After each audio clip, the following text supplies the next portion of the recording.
I mean, a lot of people didn't see yesterday coming. We've had Partygate, we've got the cost of living crisis, a small matter of people not being able to put food on the table or fuel in their cars. We had that vote of confidence that the Prime Minister survived it, but seemed to be, on his sort of last chance saloon times. The Chris Pincher affair seemed to tip cabinet ministers who put up with all of that over the edge. What was it about that you think that made Rishi Sunak and Sajid Javid resign? It was the lies, it was the integrity, it was the fact that the story kept changing, that denials were issued and then had to be reissued. The fact that Therese Coffey, for example, was sent out on Sunday to push a very hard line that then changed. Then Will Quince, who was on this programme, and said there were no specific allegations. You very cleverly said, are there any general allegations? Pretty obvious question, and of course, a lot of interviews didn't ask it. And then, it changed so much. And really, look, there were definitely a lot of behind-the-scenes rows between Rishi Sunak and Boris Johnson in regard to tax, in regard to the future of this country economically. This had probably been coming for a while, but this definitely pushed Rishi Sunak over the edge. I spoke to a senior figure close to Rishi Sunak last night who said there was no coordination. He was absolutely insistent there was no coordination between Sajid Javid and Rishi Sunak, and I believe him, but it absolutely took Downing Street on the hop. I spoke to one of the people in there, one of their senior special advisors yesterday, who just said, look, we just hadn't a clue this was coming. But it was the health secretary, Sajid Javid, whose resignation letter came out first, but it was understood that actually Rishi Sunak was planning to resign, and his letter was written. They've actually sort of given slightly different reasons, to a certain extent. If you go to Sajid Javid, it is with enormous regret that I must tell you that I can no longer in good conscience continue serving in this government. And he says, the tone you set as leader and the values you represent reflect on your colleagues, your party, and ultimately the country. And he does say also that the party is bigger than any one individual. The Chancellor, Rishi Sunak, says the public rightly expect government to be conducted properly, competently and seriously. I recognise this may be my last ministerial job, but I believe these standards are worth fighting for, and that is why I am resigning. He says, I've reluctantly come to the conclusion we cannot continue like this. He also mentions a lot about what he wants to do to tackle the economic challenges. Now, Mr. Popular, Father Christmas handing out all the cash for a couple of years. Now, we've got tax rises. Today, ironically, today is the day when actually we've got what the government's billed as the biggest tax cut in a decade taking effect. This is the change in the threshold at which the point you start paying national insurance, up from £9,880 to £12,570, so worth an extra £330 to people. Of course, this comes after a national insurance hike and other tax rises. We're paying a fortune in fuel duty and VAT on fuel, etc., etc. But this should have been a good news day for the Chancellor. But it's very interesting that so much of the battles between the Chancellor and the Prime Minister seem to be about who wanted to have tax cuts, who wanted to spend more and help people with the cost of living crisis more.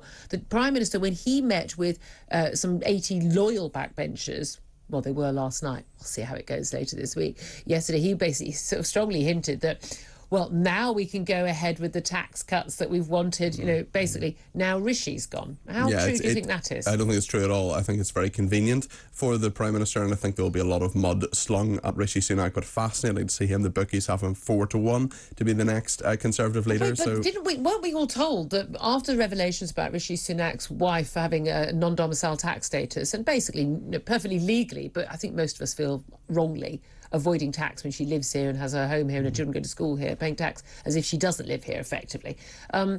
We thought his chances were gone. Well, I remember being in government. I was a special advisor for 3.5 years. I lost track of the number of times people said, Foreign Secretary Boris Johnson has resigned. We're never going to hear from him again. True. So, you can go from hero to zero very, very quickly indeed. But no, I think the Rishi counter-attack, the war of words between him and Boris Johnson will continue. I'd be very surprised if we don't see some sort of big sit-down interview with Rishi Sunak in one of the Sunday newspapers, maybe the Mail on Sunday, setting out his stall. I think, whether Boris Johnson likes it or not, the starting gun has been fired on the next leadership election. It absolutely has, and you can see that from some of the messages in those resignation letters. The new Chancellor is Nadeem Sahawi. New Health Secretary has to say Steve Barclay, but all eyes on Nadeem Sahawi. He's doing some media interviews today. Hope we'll be speaking to him. Benedict Spence, let me bring you in. You made a really interesting point a little bit earlier and on social media yesterday.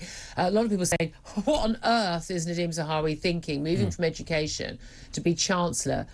terrible time to be Chancellor in terms of the cost of living crisis. You're going to get all the blame, all the bad news. You know, in October, the worst news comes in when we see our bills mounting up for our heating and people scared about putting the heating on. All that. He's crazy to take this job. But you think, no, this could be a great move for him? I think potentially. I mean, it is a gamble. Of course it's a gamble. But, you know, elevating yourself to, you know, one of the highest offices of state is never necessarily going to be a bad thing if you play your cards right. I do think he now will wield relatively an awful lot of power in Boris Johnson's government, because Boris Johnson can't afford to isolate yet another chancellor. And, you know, if Boris is serious about, you know, changing the economic outlook of the country, it will require very bold, very aggressive action, and it'll need to be done now. Well, that'll have Nadhim Zahawi's face and hands all over it.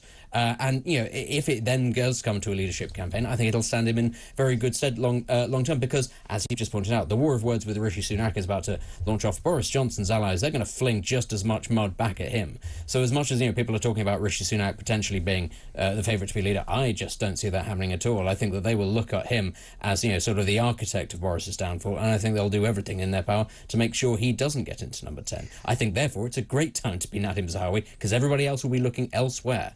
That's very interesting. What do you make of that, Peter? I think there's definitely good points that Benedict makes, and I think that Nadhim Zahawi's star has risen dramatically. I mean, he wasn't a cabinet minister about 18 months ago. Then he becomes education secretary. Now he's chancellor. Yeah. He has really done incredibly well, and it is interesting in terms of loyalty being part of that. But also, I think there'll be lots and lots of cabinet ministers and MPs thinking, hold on a second, all the polling, all the evidence, all the by-elections saying Boris Johnson's just not an asset anymore. And this is the key thing. When people talk about integrity and people talk about policy differences and things, the fundamental thing is here. If we were not in a cost of living crisis, if we had a Prime Minister who still commanded massive leads in the polls, if he won either of those by-elections that we had recently, Tiverton Honiton, a true blue Tory seat, he lost to the Lib Dems in a huge swing, biggest swing ever away from the Tories in a by-election, or any election, if he'd kept the Red Wall seat of Wakefield, which went to Labour. Again, two crucial parts of his coalition that got him that 8-strong majority in December 2019. If he kept either of those, and if he kept both of those, there wouldn't be any questions about Boris Johnson's integrity, would there? But that goes to the heart of Boris Johnson as a politician, because he was seen as an electoral asset, he was seen as a winner, but there's no sort of, there not none, but there are very few kind of Johnsonites. There's no real policy or... But this is what he stands for, he's the man you follow. The key thing is, a lot of that key behind word it. here is the relationship between the Conservative Party, particularly Conservative MPs, and Boris Johnson is transactional. Yeah, absolutely. He's delivered them a load of seats and power and Brexit, and in return for which they support him. The moment they think he's not, he's done his job, he's done Brexit, the moment they think he's not a vote winner...